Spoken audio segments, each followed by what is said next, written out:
Good morning, viewer. Welcome to our Focus TV USA. Here is a breaking news from Afghanistan.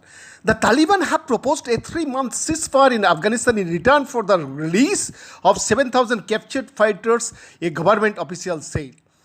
Nadar Nadre, an Afghan government negotiator, described the proposal as a big demand. The government has so far not said how it will react. Clashes between the government and the Taliban have intensified since US troops began to withdraw from the country. The Taliban recently claimed their fighters had retaken 85% of territory in Afghanistan, a figure impossible to independently verify and disputed by the government. Other estimates say the Taliban controls more than a third of Afghanistan, 400 districts. Mr. Nadre said Taliban leaders had also requested that their names be removed from a United Nations blacklist. Last year, 5,000 Taliban prisoners were released, and it is believed that many of them returned to the battlefield. Worsening violence in the country's correspondence says on Thursday, Afghan forces said they had recaptured a border crossing with Pakistan that had been taken by the Taliban. The insurgents deny having lost control of the border post.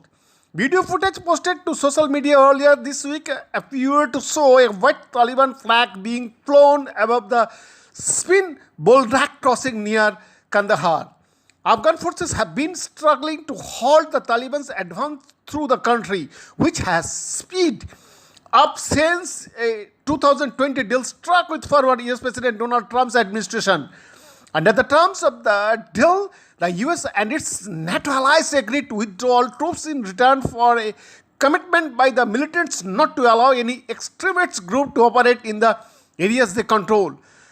But the Taliban did not agree to stop fighting Afghan forces. The militants are now in talks with the Afghan government, something they previously refused to do. But so no sign of stopping their attacks, with talks barely progressing. Many fear Afghan security forces will collapse completely under the onslaught, with former US President George W. Bush, who was behind the decision to send US troops to the country in 2001, warning that the consequences of the US withdrawal were likely to be unbelievable bad. Beyond the report for Focus TV USA.